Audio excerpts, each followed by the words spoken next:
Your Highness, may it please you to remember me and my donkey Jeff for just one more minute?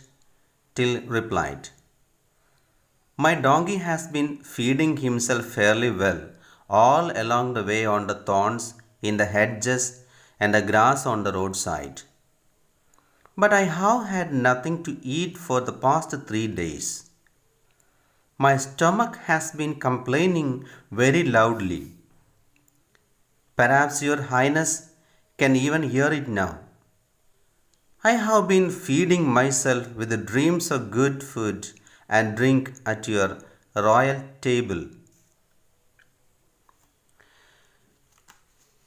till asked the Archduke if it would please him to remember him and his donkey Jeff.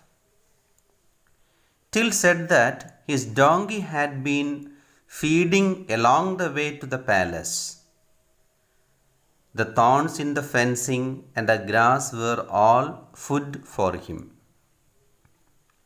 But he had nothing to eat for 3 days. He was starving.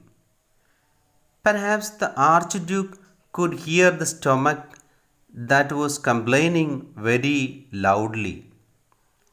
For 3 days he dreamed of having the good food and drink at the royal table. The Archduke smiled and said, well, my dear fellow, you will certainly have something more solid than dreams to feed on. But where is your donkey? With a smile, the Archduke told him that he may have food which is solid than dreams, and asked about his donkey. I left him outside, opposite the palace. Shall be most grateful if Jeff is looked after. He needs a little fodder and lodging at night, said Till. Till said that he was opposite to the palace, then requested the Archduke to look after him with fodder and lodging at night. He would be thankful. The Archduke immediately ordered the donkey to be treated like one of my own animals.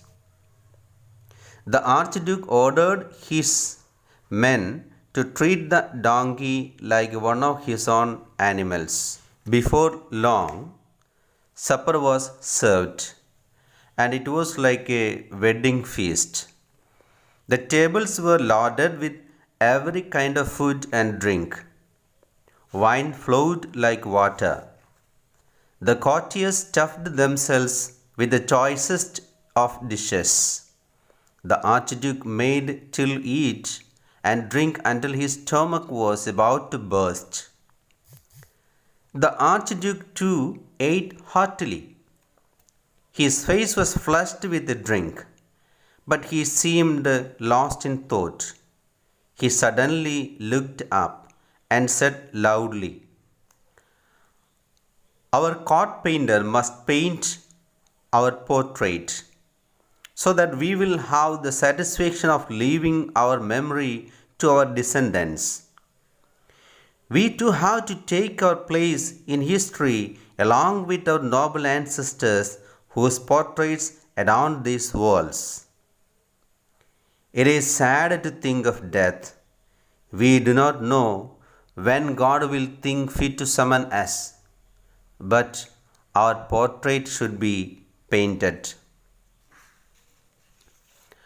After some time, supper was served. It was as grand as a wedding feast. There were every kind of food and drink. Wine was in abundance.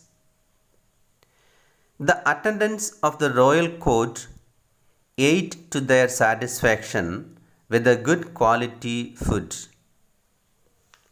Till's stomach was about to burst out as he ate and drank more and more compelled by the Archduke. Archduke also enjoyed the feast, and his face turned red with wine. Suddenly, looking up from his thought, the Archduke announced that the court painter must paint their picture. Then they would have the satisfaction of leaving or departing their memory to their offspring or young ones. It would give them a place in history with their ancestors or forefathers whose portraits are decorating the palace wall already. Then he says philosophically that we can't know, we don't know when we will die. God only knows that. But the portrait should be painted.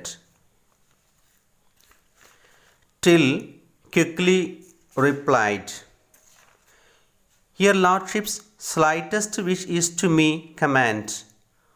All the same, I do feel rather unhappy about painting Your Lordship all by yourself. Is it not terrible to think of Your Lordship being lonely forever and ever? Don't you think, ladies and gentlemen, that His Highness should be accompanied at least by Her Highness, her ladies, the noble generals and captains who adorn this court? A court like this has few rivals in splendor, loveliness, and chivalry. In the midst of such valor and beauty, I will make my lord and lady shine forth like the moon surrounded by lanterns.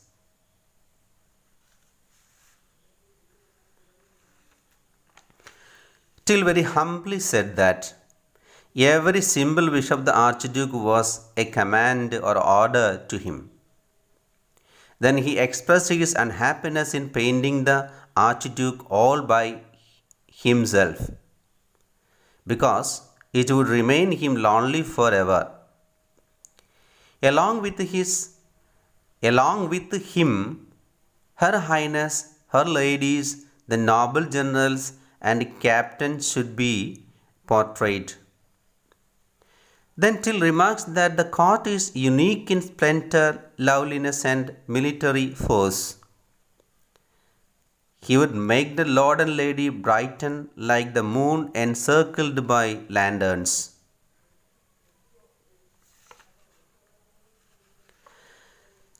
The Archduke thought it was a good idea. Well, my friend, your painting will be a great piece of art. What reward do you expect for it? The Archduke also considered it as a good idea and was ready to reward the painter whose painting would be a great piece of art. He asked Till what was the reward he expected. 100 pieces of gold. You can pay me now or later just as you please. Till then asked for a reward or prize of 100 pieces of gold. It is according to the pleasure of the Archduke to pay it now or then. Here are the 100 pieces of gold in advance, said the Archduke, giving him the gold. But the Archduke handed over the gold of 100 pieces in advance.